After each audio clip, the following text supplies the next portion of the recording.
Are you sick of those high action, adrenaline pumping flights? Going so fast your palms are sweating? Having crazy out of body experiences, feeling like you are the craft? It's time to stop. Say no to that and say yes to relaxation.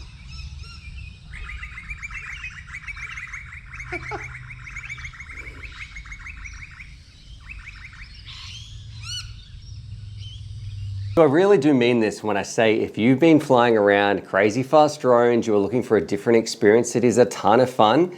Don't think past this. This is the Mosquito from Dancing Hobbies and it is insanely relaxing, really calming flying this around, but also a ton of fun. In this video, we're going to break it down. I'm going to talk about the pros and cons, and we're also going to show you some of the setup details, and really we're going to find out, should you get this? If you've been flying around FPV for a long time and doing a lot of fast flights, is it worthwhile? What is this experience offering you? And also show you some of the little things I would like to change about it. So first things first, as a bit of an overview, I must say this tiny little craft, it's coming in, I think around, we've got 16 grams there. We've got a tiny little 1S battery as well. So all up 20 grams. The smallest breeze is gonna push this like so far. It is not recommended to fly outdoors. That's why I had to get up at, shout out to my wife, 5 a.m. in the morning. Rita, it's a bit early, it's about 5:30 a.m. Came outside and we filmed it then because it was very, very still, but it would also be perfect in like a school hall or like a really, really large office building.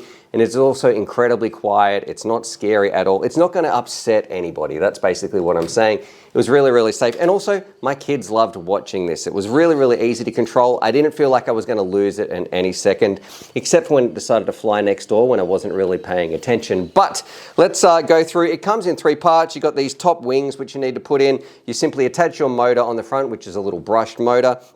And then the only other piece of assembly, it was really easy to put together, was these tiny little control arms or control rods in the back. That's connected to your servos in the middle. And I should say, this little receiver right here, I had to bind that up with my multi-protocol Radiomaster pocket here. We're going to talk about that. And it also has like a throttle lock. I'm going to show you how to get around that towards the end of the video. So if you do get one of these, I'm going to show you the exact setup so you don't have to fly it with the remote that it comes with. If you get that version, you can fly it on your proper like normal drone transmitter as well. Now that's going to come up towards the end of the video. I do have some important things to mention, but look, let's just go fly it and have a bit of relax. And you tell me, does this look fun? Does this look calming? Like flying this thing around, a couple of these chasing each other, as crazy as that sounds, I think that's something that I want to do with my mates, is fly these around in a big space. So anyway, let's go fly it, and then I have some important setup things and things to talk about when we get back to the studio. So let's do it in 3, 2, 1. So it's 5:30 in the morning. We're going to fly the Mosquito around, and there's very little wind, which is why we're up so early. Let's do it and have some fun.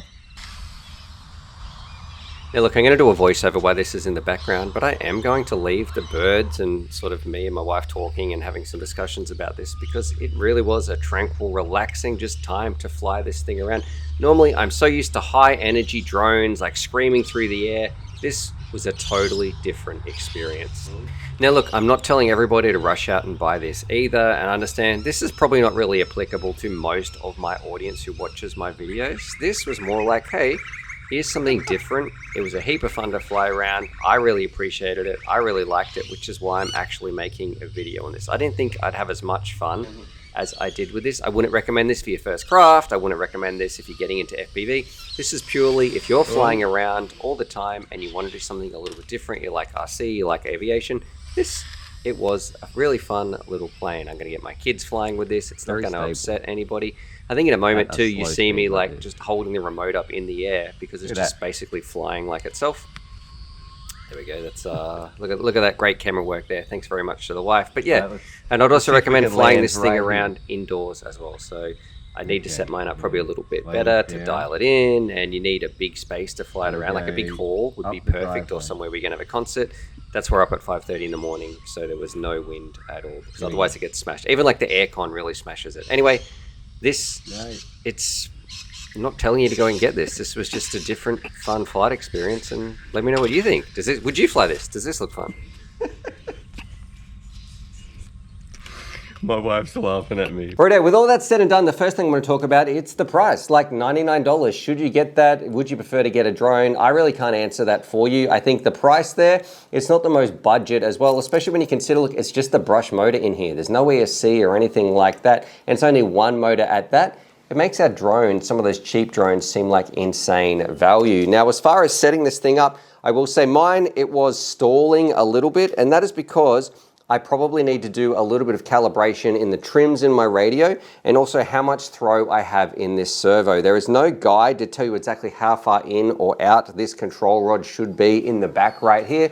I simply put it in, screwed it down, and then tried to fix that with the trims. And the other part, I've done a few little modifications on mine, and every single gram and every single little part that is off balance, or I guess like not as symmetrical as it should be, going to have a big impact on how this flies. So I've no doubt you really could dial this thing in to be absolutely incredibly stable, but every little variance that you have that is not equal and perfectly balanced out, you're going to feel that. So if you want a perfect flight experience, expect to put a little bit of time getting this thing to work. And that's where it's not as forgiving as, say, some of the big wings that I've got that can have like almost half a wing ripped out. You can throw it in the sky. It's going to take care of it. This, it really did feel it. And also, you need to have the space to fly this. Unless you're doing really early mornings, a little bit of breeze is going to absolutely smash this. Now, if you do get one of these and you don't want to get it with the radio that comes with, I suggest like binding it up. If you've got something like a multi-protocol Radiomaster TX16, some of those, you're in luck, because that's how I bound mine up. So what you need to do when you make your model, simply go through and let me just show you here. And I'll put some pictures on the screen as well. So turn on your internal module, and then make sure for your RF protocol, I selected DSM-X, and then for the part next to that, the option is X1F, or you can leave it for auto when you're trying to bind this up. That's how I was able to bind mine together. But the problem is, once that was done, let me show you. There we go. I do like how it sort of recognizes that it's bound almost instantaneously. So you can see right here, we can moving the rudder and the tail just a little bit right there. However, for mine, no matter what I did with the throttle, the receiver would just not unlock. And that's a bit of a safety thing there. I don't know if that's with Spectrum, but the issue lies with Radiomaster has their channels set up a little bit higher than I think the Spectrum low endpoints. So what you actually need to do, you need to extend the endpoints, and you can see like extended limits right here. I've enabled that. And then if I went over to page, it's called output actually. Let me go through to that. And then if I go through to the outputs page on our radio down to channel 3, you notice I've got that set to 150. And then I also added an extra function. I'm going to show you the channel monitor right here. So channel 3, currently it's just going to 100.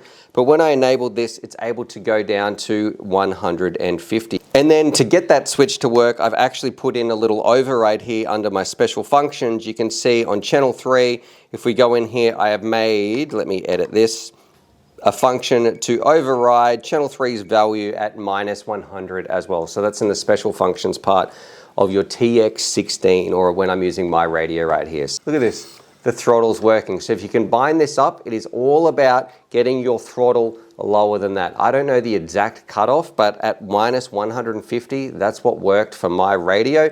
Yours may be different, but it should be the same if you've got the TX16S. So if you can bind yours up, but you just can't get the throttle to work, what that means is the end point of where your actual throttle is starting, it's not low enough. So it's still not recognizing that below that. Oh, but overall, I have to say this thing, it is really relaxing. If you've got a big place to fly this thing around, it's going to be a ton of fun. Flying a couple together, and it also might be a great way to get kids or other people who might be a little bit scared of aviation or RC aircraft into the hobby. They can have something like this and fly around. My kids are going to be learning to fly little planes and wings on this because it's easy to fly. It was basically flying itself, and it offered a totally different flight experience. Oh. Does that bird think it's one of them? It just keeps flying in a circle.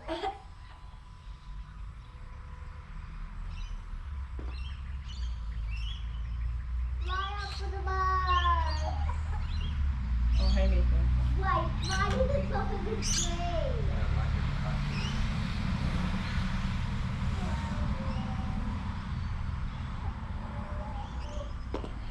Guess what, Mum? It was going in circles like with the welcome swallows. Oh, really? Hey, Maple.